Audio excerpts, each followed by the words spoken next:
la télévision de l'avenir. Fidèles téléspectateurs de Chant TV, bonjour et c'est un plaisir pour nous de vous retrouver cet après-midi dans le cadre de votre émission Échange avec les acteurs du développement de la ville de Chant. Aujourd'hui, nous sommes au sein de la structure, ou bien je vais dire l'ONG ADZA, vous pouvez me corriger, voilà. Nous sommes au sein de l'ONG ADZA dans le cadre de ce programme.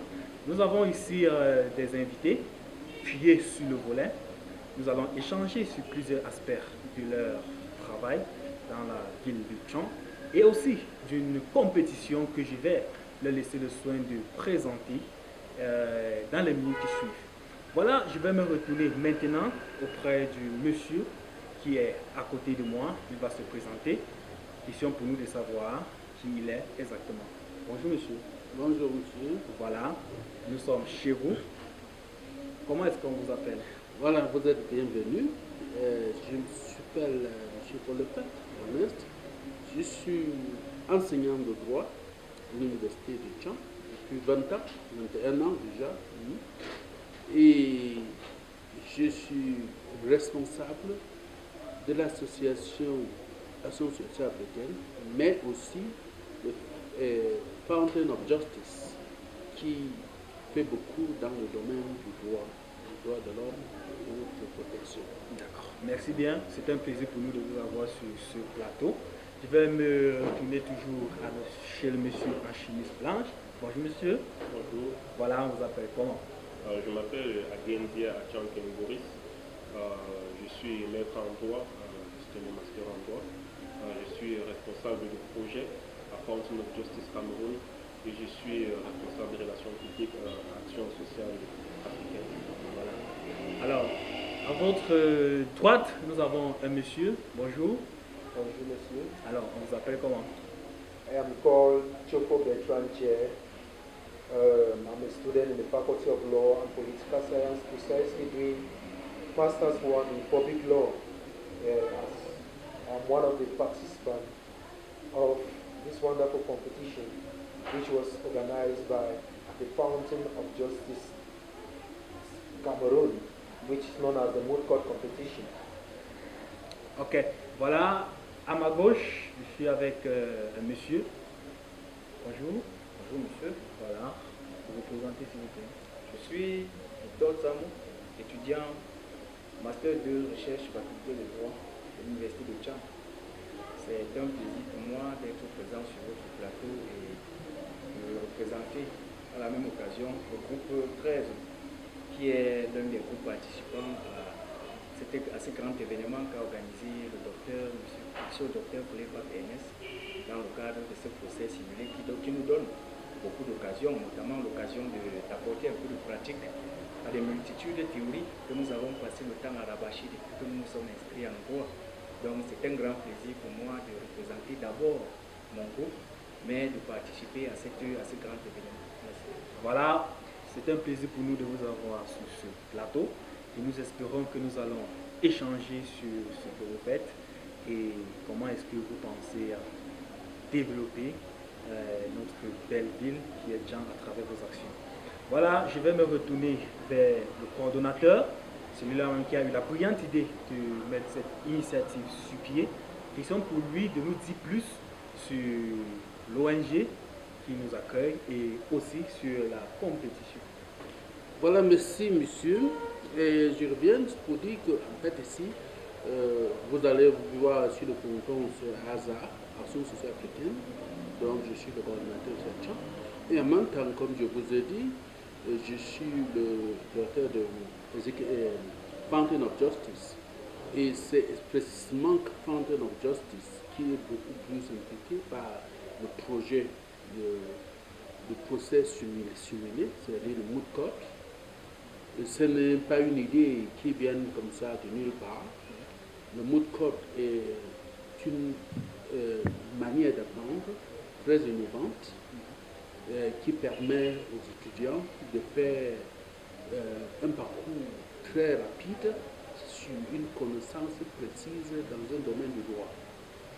C'est une chose que j'ai fait à l'université, dans la faculté des sciences juridiques et politiques, en tant que le coach des étudiants pour lequel nous avons fait le tour du monde. En réalité, nous avons fait le tour de l'Afrique. Nous avons fait jusqu'à notre dernier voyage en Allemagne pour le procès simulé à la cour de Nuremberg. C'est le dernier que nous avons eu. Après, c'est le Covid qui a un peu dérangé. Donc, c'est un exercice que j'ai fait pendant longtemps, mais c'était toujours réduit à un nombre très peu d'étudiants. Mais l'impact que j'ai vu que ça faisait pour ceux qui participaient à cet exercice était énorme. Et donc, travaillant ici dans ce cadre qui m'aide à faire d'autres actions dans le domaine du droit de l'homme, je pensais qu'il fallait, et comme j'ai vu le nombre d'étudiants qui fréquentaient ce centre, parce que nous avons une bibliothèque ici, j'ai pensé que ce nombre d'étudiants pouvait bénéficier, parce que surtout moi-même, j'ai dirigé une vingtaine d'étudiants pour leur mémoire et autres. Donc, j'ai compris qu'il fallait leur donner aussi une opportunité de pouvoir rendre si d'autres étudiants peuvent en bénéficier. Alors, la question que je vais vous poser là maintenant, est-ce que l'idée de cette compétition part d'un constat? Est-ce que vous avez constaté que peut-être les étudiants, en apprenant, ne pratiquaient vraiment pas? Oui, effectivement, monsieur, c'est vraiment un constat. Je peux dire un constat, si j'étais pessimiste, je dirais un constat triste. Parce que je disais qu'en réalité, la performance baisse au niveau et la précision dans la connaissance manque. Or, dans le domaine du droit, il faut de la précision. Si vous ne faites que de quelques vagues théoriques, vous pouvez bien afficher un diplôme, mais vous ne pouvez rien faire avec, puisqu'il s'agit de questions sérieuses qu'il faut bien trancher. Et on tranche vraiment on pourrait dire, à la millimètre près sur cette chose. Donc, il vaut mieux donc une connaissance vraiment précise et doublée d'une culture générale. Et ce n'est que par cet exercice qu'on est obligé de faire l'effort qu'il faut. Alors, on va dire, lorsque vous avez lancé cette compétition, quel était le sentiment que vous avez eu au départ et pourquoi avoir choisi ça d'abord? Voilà, j'ai bien hésité, j'ai hésité longtemps. J'ai choisi faire parce que même au niveau de la faculté, j'avais proposé jusqu'aux autorités.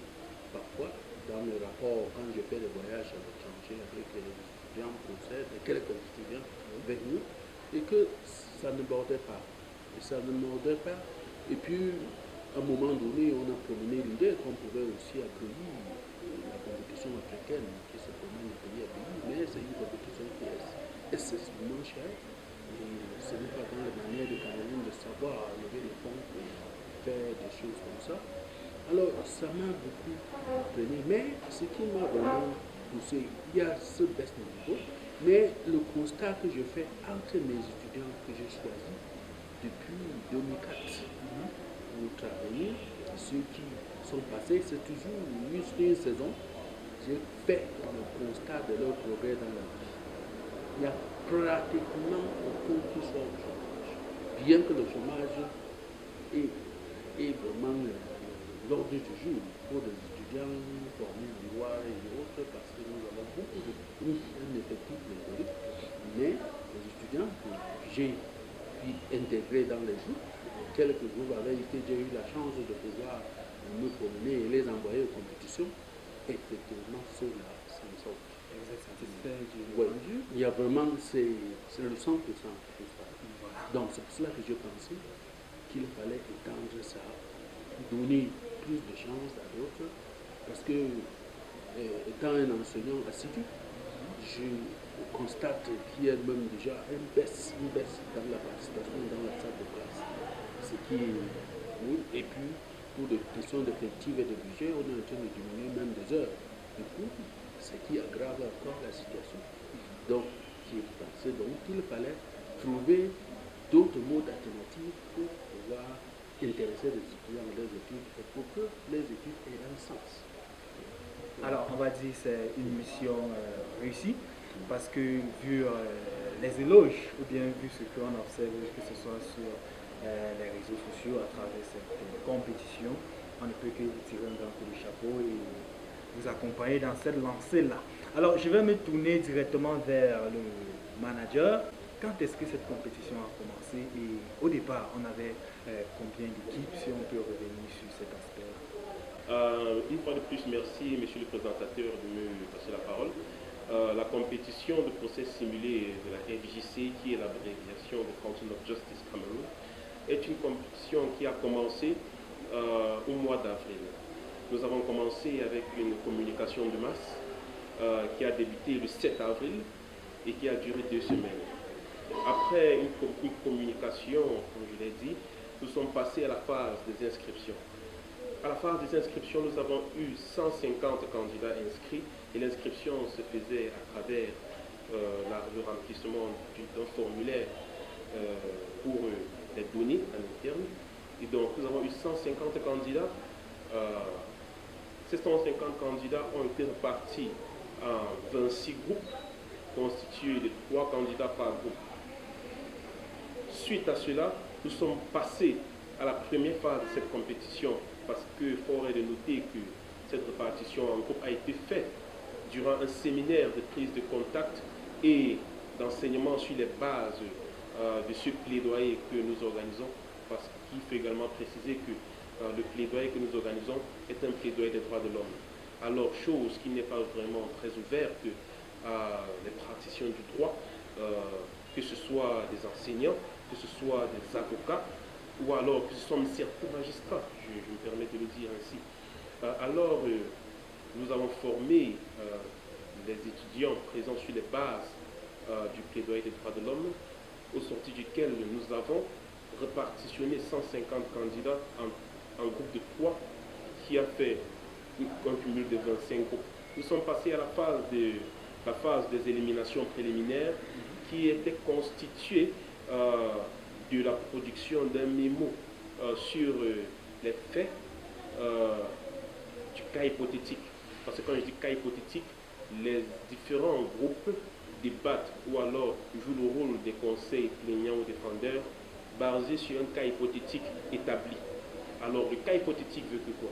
Le cas hypothétique, on crée une situation de droit où il y a des violations et des potentiels arguments pour défendre ces violations-là. Alors, les candidats prennent la part soit du conseil du plaignant, celui qui estime que ces droits sont violés, soit du conseil de l'État, celui qui estime qu'aucun droit n'a été violé.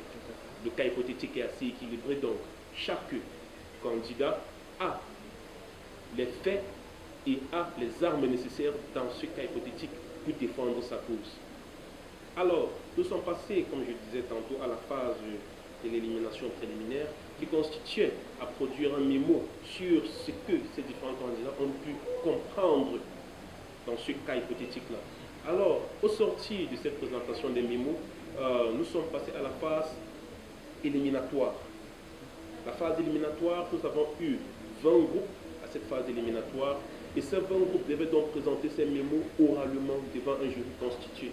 Ce jury était constitué de notre coordonnateur qui est enseignant à l'université, comme il l'a dit, mais également enseignant à l'ENAM, ce que je tiens à préciser ici, donc il forme des magistrats, donc il est mieux placé pour connaître ce qu'il attend de ces différents élèves qui viennent présenter devant nous.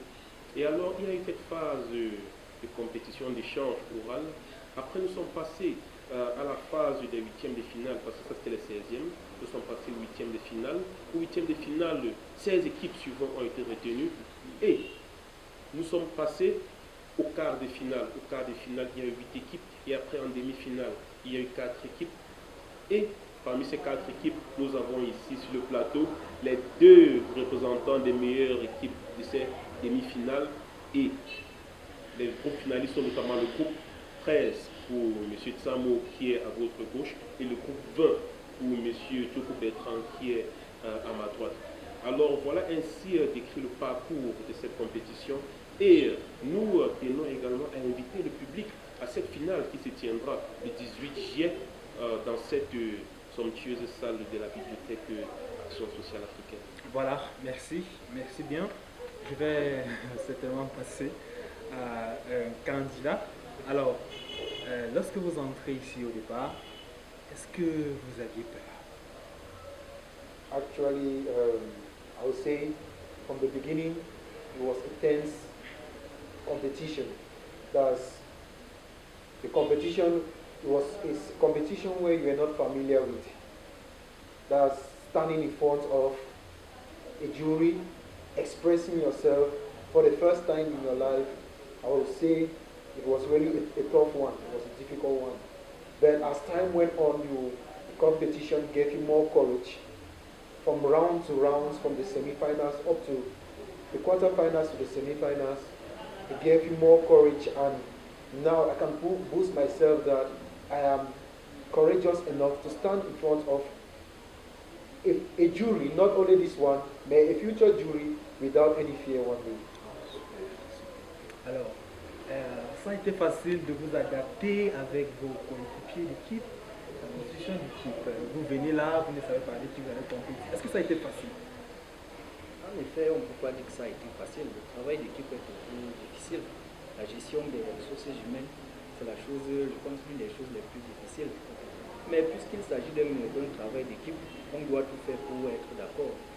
Donc, on privilégie ce qui nous réunit et puis on écarte ce qui a tendance à nous diviser dans le but, n'est-ce pas, d'arriver à la phase finale et de remporter le trophée. Alors, vous êtes en finale, vous êtes fier de vos coéquipiers? Bien sûr, je suis fier, d'autant plus que nous sommes allés en finale avec 15 et demi contre 13 et demi. Vous comprenez qu'on a dû faire des progrès remarquables. Et si on n'était pas soudés, on ne serait jamais arrivé à ces niveaux. Donc, le procès, il est très intéressant et nous l'avons aimé. Il est très sérieux.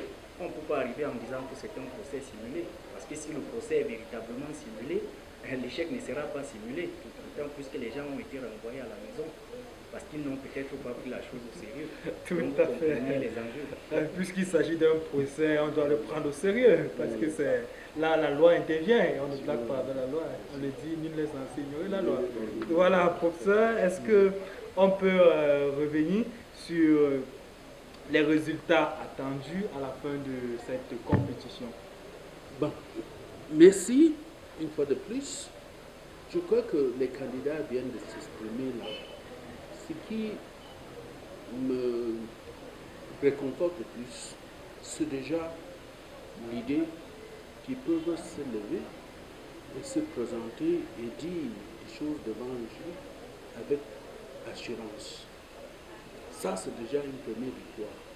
Dit avec assurance. Vous savez, le discours, tout le monde le dit, on croit que tout le monde le fait. Non. À la première séance, par exemple, je vais vous révéler, j'avais dit c'était 10 minutes par équipe. Et ceci, le manager m'a dit, mais c'est trop petit. J'ai dit non. Vous allez voir, ils ne vont pas pouvoir utiliser 10 minutes. Parce que ce n'est pas aussi facile que ça de parler pendant 10 minutes. Tout à fait. Et on a vu, le chemin faisant, qu'il y avait des équipes qui n'avaient pas pu épuiser les 10 minutes qu'ils avaient parce qu'ils étaient déjà fatigués. C'est ça.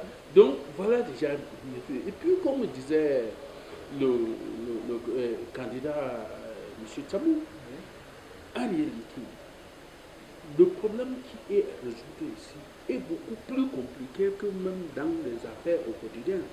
C'est-à-dire que l'étudiant qui s'en sort mieux ici est capable de s'en sortir dans les procès les plus compliqués. Parce que, comment est-ce que nous faisons? Je lis beaucoup de jurisprudence et je fais un cas plus compliqué que ce qu'on a d'ordinaire dans la vie. Parce que le fait est fait pour que ce soit tellement compliqué qu'on puisse toujours appeler le rouge-blanc. C'est-à-dire que le blanc soit ressemblant au noir. C'est-à-dire, c'est pour ça qu'il donne une chance unique, les mêmes chances à celui qui va plaider comme adversaire, comme ceci, parce qu'on peut toujours... Alors, la technique nous signale là qu'on doit prendre une pause et revenir dans un instant. Cham TV, la télévision de l'avenir. Justement, pour ce mois de fin, je prends juste un exemple. Je vous ai parlé de cette compétition nationale que nous avons gagnée. Nous avons gagné également la compétition africaine à Lagos en 2009 sur 72 universités venant de 72 équipes venant de 54 universités. Nous l'avons gagné en 2009 à Lagos. Super. L'équipe de Tchang. Et ces étudiants-là qui avaient gagné, il y a un qui travaille aux Nations Unies, il y a un autre qui travaille à la Commission africaine des droits de l'homme. Ça fait célébrer. Ça fait célébrer. Il y a lieu d'organiser, de prendre une telle initiative pour la jeune génération. Voilà, ça fait célébrer. On revient sur vous, bien sûr, on va revenir sur votre mot de fin, puisqu'on a eu, on va revenir sur vous. Allez, vous pouvez aller. D'accord, mon mot de fin, elle est telle. Nous invitons la population en général et les étudiants et praticiens du droit en particulier à s'intéresser à cette compétition qui est une compétition qui vise à nourrir la connaissance pratique du juriste. Parce que fort est de constater que nous juristes, parce que je suis également un juriste, j'ai un master en droit public, nous finissons les études et nous ne savons pas quoi faire des diplômes que nous avons. Alors, avec de telles connaissances pratiques, nous pouvons déjà conseiller des personnes dans la société sur comment procéder dans certains cas juridiques. Alors, nous ne pouvons que demander au public en général, et je reviens dessus, et aux juristes en particulier, d'embrasser cette compétition car ça serait plus un bien pour eux que du mal. Voilà. Mista, la finale s'annonce à grands pas. Comment est-ce que vous vous préparez dans votre sujet? I would say, actually, the preparation now is just like doing the finishing, the final touches. Because actually the preparation started long ago when we started the lower stages. Because if you have made it up to the final means you have been preparing. So now we are doing the final touches. I can say it is super. Serenity. Oui. Voilà. Alors, est-ce que vous avez un message à passer à ces personnes qui n'ont pas eu la possibilité de participer comme vous? Yeah, what I have to say is that for those who didn't have the opportunity, I'll first of all start by saying for those who had the opportunity but never took the opportunity, because it was not easy targeting this with academics. The one thing I have to say in this slide is that you need to put in your priority, associate your priorities. Yes. No matter how tedious your time is, you need to look for time to allocate other very important issues in your life. And you as a jurist, given that the faculty of law or the school of Chang does not provide a suitable or an environment for us to exercise this very important scenario as has been provided here, this is an opportunity for us jurists. If you never took the opportunity to participate this year, the coming year or the next years, the competition will still continue.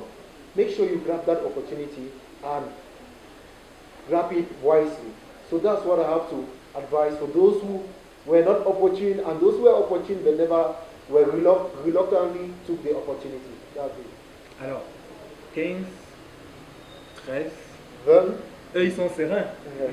Alors, et vous? On ne peut qu'être serein jusqu'à ce qu'on arrive à la finale et que le meilleur gagne.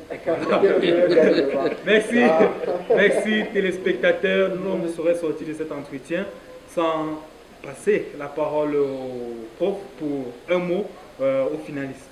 Voilà, aux finalistes, je l'ai dit, que restez concentrés et développez votre sens de la précision et de l'éloquence.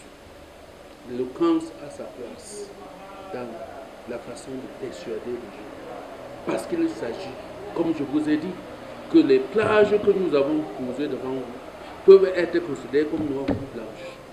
Et à qui nous accepterons que c'est sa page, la couleur choisie, c'est celui qui aurait eu vraiment de plus grandes astuces à pouvoir présenter sa page. Voilà. Super, super. Téléspectateurs, c'est ainsi que nous mettons un terme à cette haute édition. Rendez-vous très prochainement avec d'autres invités. Surtout, portez-vous bien. Chang TV, la télévision de l'avenir.